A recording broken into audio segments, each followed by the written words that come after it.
आत्मिकता में भी यीशु मसीह ने शैतान के सर को कुचला, और स्वाभाविक रूपी से भी यीशु मसीह ने उस दैंत को का सिर जो है, गोलियत का सिर यीशु मसीह के पांव के नीचे है।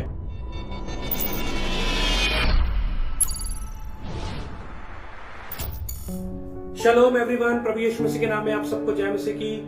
Praise the Lord. एक बार फिर से मैं यीशु मसीह के नाम में आप सबको बहुत सारी आशीषें और बरकतें देता हूं, और एक बार फिर से मैं आपके पास छोटा सा एक सरमन लेकर आया हूं, और मैं चाहता हूं कि आप उस सरमन को, विषय को आप सुने और आशीष और बरकत पाएं। और मैं आपके लिए प्रार्थना करूंगा, और मैं चाहता हूं कि शुरू करने से पहले भी हम प्रार्थना में जाएंगे, और मैं चाहता हूं कि आप सब अपनी आंखों को बंद करेंगे, अपने सुरों को झुकाएंगे। यहोवा, हम आपका धन्यवाद करते हैं प्रभु यीशु के नाम से। एक बार फिर से आपके पास आते हैं। आप महान है, सर्वशक्तिमान है, सेनाओं का यहोवा। और हम ये प्रार्थना करते हैं कि जो भी हम वचन के ऊपर डिस्कस करें, जो भी हम वचन को सीखने के लिए जा रहे हैं, आपका रूह का दोष जो है वो पवित्र आत्मा हमें समझाए और आशीष और बरकत दे। जितने लोग सुने और जितने लोग भी नोट करें और सुने, वो आशीष और बरकत पाएं, और बहुत दायित्व के साथ उनकी मिनिस्ट्रीज, उनके जीवन प्रफुल्लित हो जाए। आप बड़े, हम घटे, यीशु मसीह के नाम से हम ये प्रार्थना मांगते हैं, आमीन। आइए हम इस सब्जेक्ट की ओर चलेंगे, और ये छोटा सा सब्जेक्ट मैं आपको बताना चाहता हूं। और मैंने आपको बताया कि शैतान के बीच का जो रहस्य है वो हम पाते हैं उत्पत्ति उसका 3 अध्याय उसका 15 वचन में। हम सब जानते हैं कि यहोवा ने कहा कि स्त्री की संतान के बीच में और तेरे बीच में मैं वैर उत्पन्न करूंगा, और वो तेरे सर को कुचलेगा और तू उसकी एड़ी को डसेगा। और गलातियों उसका 4 अध्याय उसका 4 वचन में लिखा है कि जब समय पूरा हुआ तो यहोवा ने अपने पुत्र को भेजा जो कि स्त्री से जन्मा। और हम ये विश्वास करते हैं, हम सब मसीही लोग, कि वो स्त्री की संतान और कोई नहीं था, यीशु मसीह खुद थे, जिन्होंने मौत के ऊपर फतेह पाई, जिन्होंने प्रधानताओं, प्रभुताओं को सब कुछ वो खुल्लम खुला उसने तमाशा बना दिया और हमें अनंत काल का छुटकारा दिया। हम ये विश्वास करते हैं कि यीशु मसीह की बहुत सारी जो हम तस्वीरों को हम देखते हैं बाइबल में, ओल्ड टेस्टामेंट में हम देखते हैं, और बहुत सारे नबियों को, बहुत सारे हम लोगों को हम यीशु मसीह की तस्वीर में, उनके जीवन में हम देखते हैं। और वाकई में जब हम आज आप प्रभु के हम वचन को सुनेंगे और मनन करेंगे, और हम आशीष और बरकत पाएंगे। एक जोसेफस करके एक रबी जो है वो 4th सेंचुरी एडी में उसके बारे में जिक्र आया है।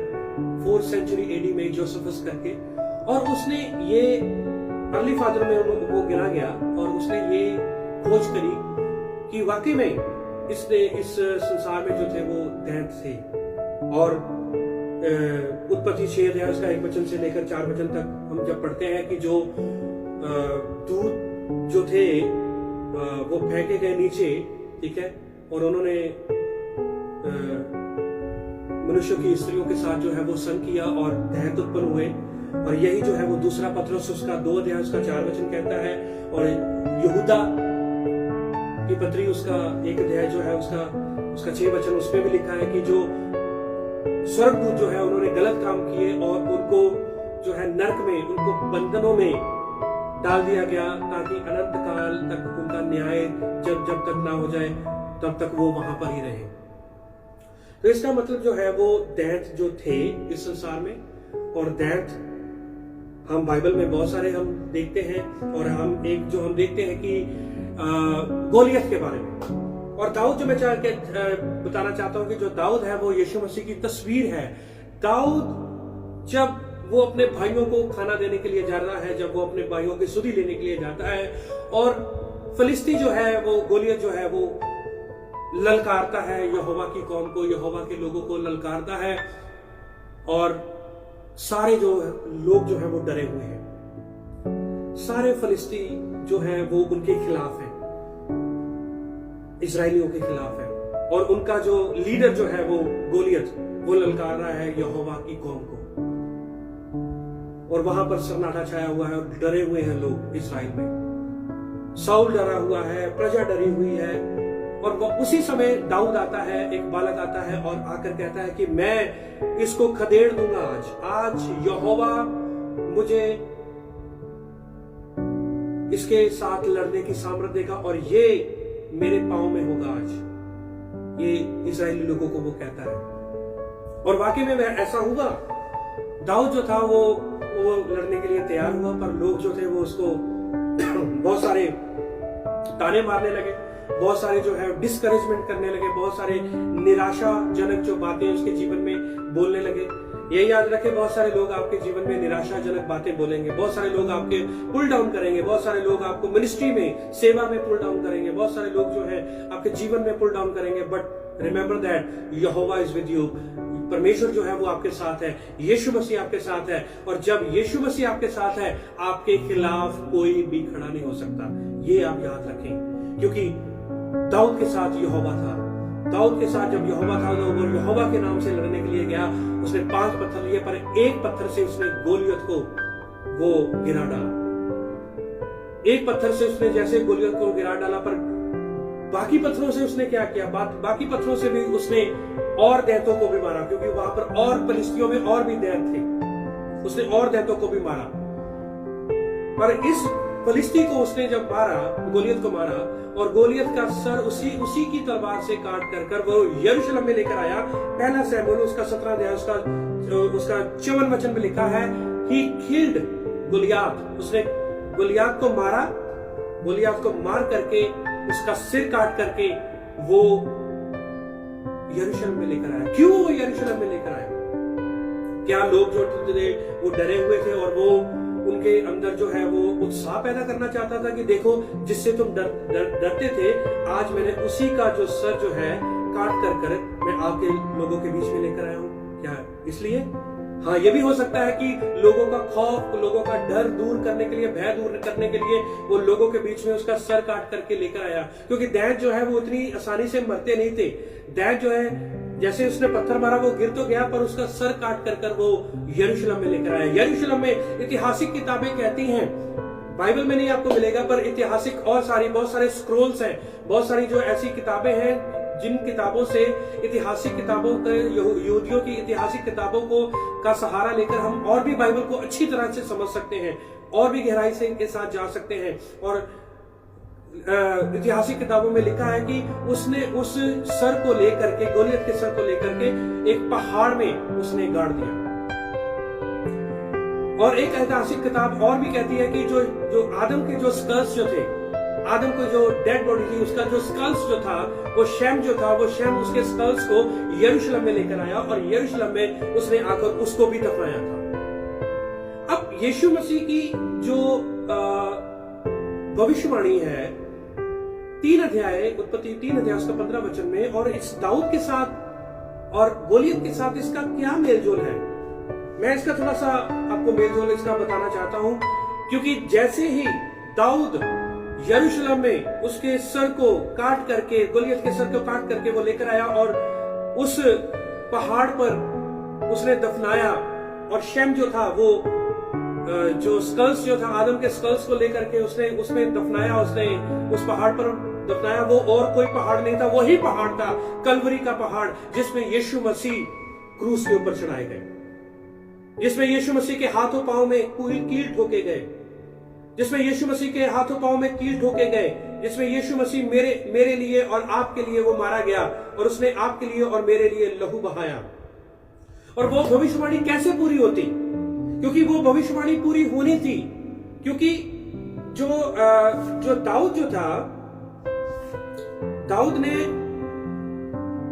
वो एक फिजिकली उस जो भविष्यवाणी को पूरा किया, पर यीशु मसीह ने उसको आत्मिक तौर पर पूरा किया। दाऊद ने उसको उसी पहाड़ पर, कलवरी पहाड़ पर उसको दफना दिया, उसके सर को, क्योंकि दाऊद जो है वो हम देखते हैं कि यीशु मसीह की तस्वीर है, वो यीशु मसीह की तस्वीर है दाऊद, और दाऊद ने उसके सर को उस कलवरी पहाड़ पर दफनाया, और यीशु मसीह ने भी शैतान को उसी कलवरी क्रूस के ऊपर शैतान का खुल्ला तमाशा बनाया, और शैतान को हरा डाला, और कहा गया, ए मौत तेरा डंग कहां है? आपको पता है कि इजरायलियों के ऊपर मौत जो थी वो मंडला रही थी। फलिस्ती जो था, गोलियत जो था, वो एक मौत बनकर इजरायलियों के ऊपर मंडला रहा था, पर दाऊद सही समय पर सही जगह पर गया, और दाऊद ने उसके सर को काट कर वो यरूशलेम में लेकर आया। और यीशु मसीह क्रूस के ऊपर चढ़े हुए हैं, यीशु मसीह के हाथों पांव में कील ठोके हुए हैं, और वो भविष्यवाणी पूरी हो रही है कि स्त्री की, यहोवा ने कहा कि स्त्री की संतान तेरे सर को कुचलेगी और तू उसकी एड़ी को डसेगा। और आपको पता है कि जब सलीब के ऊपर इंसान को चढ़ाया जाता था और उसकी एड़ी में कील ठोका जाता था, एड़ी में कील ठोका जाता था, और यीशु मसीह की एड़ी में कील ठोका गया, और वो भविष्यवाणी की वो तुम्हारे सर को वो तेरे जो है वो उसके एड़ी को वो डसेगा, स्त्री की संतान की एड़ी को वो डसेगा। कौन? शैतान। और स्त्री की संतान जो है वो उसके सर को कुचलेगी। किसके सर को कुचलेगी? शैतान के सर को कुचलेगी। आत्मिकता में भी यीशु मसीह ने शैतान के सर को कुचला, और स्वाभाविक रूपी से भी यीशु मसीह ने उस दैंत को का सिर जो है, गोलियत का सिर यीशु मसीह के पांव के नीचे है, जहां पर यीशु मसीह की क्रूस जो है वो वहां पर गाड़ी गई थी। यीशु मसीह क्रूस के ऊपर चढ़ा है, और यीशु मसीह का लहू जो है वो आदम और उसके गुनाहों को माफ कर रहा है। यीशु मसीह का लहू जो है वो आदम और उसके गुनाहों को माफ कर रहा है, और एक तरफा यीशु मसीह के पांव के नीचे गोलियत का सर है, और वो तुम्हारे सर को कुचलेगा। स्त्री की संतान तुम्हारे सर को कुचलेगा। ये वाकई में यीशु मसीह ने उस शैतान के सर को कुचला, स्वाभाविक रूप से भी और आत्मिक रूप से भी। और ये याद रखें कि जब यीशु मसीह विल्डरनेस में थे और परीक्षा यीशु मसीह की हुई, और शैतान जो है वो यीशु मसीह के पास आया, तू यहोवा का पुत्र है, तू इस पत्थरों को कहे वो रोटियां बन जाए। क्योंकि उसको पता था, शैतान को पता था कि वाकई में वो यहोवा का बेटा है। तो यहोवा का बेटा है तो इस पत्थरों को कहे ये रोटियां बन जाए। यीशु मसीह ने वचन के साथ उत्तर दिया। यीशु मसीह ने कहा, इंसान केवल रोटी से ही नहीं बल्कि यहोवा के हर एक वचन से जिंदा रहता है जो उसके मुंह से निकलता है। उसके साथ जो है यीशु मसीह की परीक्षा ली गई। शैतान ने यीशु मसीह की परीक्षा ली, यीशु मसीह ने उसका जो सामना किया, और वचन में लिखा है शैतान का सामना करो और वो तुम्हारे से भाग जाएगा। जैसे दाऊद ने फिलिस्ती का सामना किया और फिलिस्ती को ढेर कर दिया, और आपको पता है फिलिस्तियों के बीच में एक डर पैदा हो गया। पहले वो डर जो था वो इजरायलियों के बीच में था, अब वो इजरायली लोग जो है वो खुशियां मना रहे हैं और कह रहे हैं कि दाऊद ने 10,000 को मारा, शाऊल ने 1000 को मारा, पर दाऊद ने 10,000 को मारा। और लोग जो थे, यहां तक कि साउल जो राजा था वो जेलसी करने लग गया, वो वहां के लोग जो थे वो जेलसी करने लगे, उसके राज्य के लोग दाऊद के खिलाफ जो थे वो षड्यंत्र बनाने लगे, मार डालने के जो है वो षड्यंत्र बनाने लग गए। ऐसा ही होता है जब यहोवा आपके संग होता है, जब यहोवा आपके पास होता है, जब यहोवा आपको बुलंदियों पर लेके जाना चाहता है। ये याद रखें, एक तरफ से शैतान भी आपके खिलाफ होगा, आपको पुल डाउन करेगा। आपको सफरिंग से होकर निकलना पड़ेगा, आपको दुख में से होकर निकलना पड़ेगा। जैसे ही आप दुख में से होकर निकलेंगे, जैसे आप सफरिंग में से होकर निकलेंगे, तब एक बड़ी आशा, एक बड़ा चमत्कार, एक बड़ा मिरेकल आपके लिए वो इंतजार कर रहा है। क्या आप विश्वास करते हैं आपको मिरेकल मिलेगा? आपके जीवन में मिरेकल आएगा, आपके जीवन में चमत्कार आएगा। चमत्कार तभी आएगा यदि आपके जीवन में वचन होगा। चमत्कार वही तभी आएगा जब आपके जीवन में यहोवा का वचन होगा। उसका वचन जो है वो मधु से भी, वो हनी से भी, वो जो शहद से भी वो मीठा है। तो वो वचन जो है जब आपके मुंह से निकलेगा, लोग आशीष और बरकत पाने चाहिए। जब वह प्रार्थना करते हैं वचन को बोले, जब प्रार्थना करते हैं वो उन वचनों को बोले कि जैसे दाऊद ने उसका जो गोलियत का सिर जो है वो धड़ से अलग कर दिया और यरूशलेम में लेकर आया, वैसे ही प्रभु यीशु मसीह ने भी क्रूस के ऊपर शैतान के सर को कुचला, आत्मिक रिलम में भी और वह स्वाभाविकता में भी। अब प्रार्थना में बोले। और ये जो कोरोना वायरस जो फैला हुआ है, ये भी एक असर है शैतान का, एक वायरस है जो आया हुआ है, पर ये हमारी प्रार्थनाओं के द्वारा जब हम वचनों को बोलेंगे, ये कोरोना वायरस बिल्कुल ये खत्म हो जाएगा। आइए हम अपने आप को हम्बल करें, अपने आप को नम्र करें, और हम यहोवा के आगे झुक जाएं। और जैसे उसने हमें छुड़ाया है, शैतान को अपने पांव के नीचे किया है, आइए हम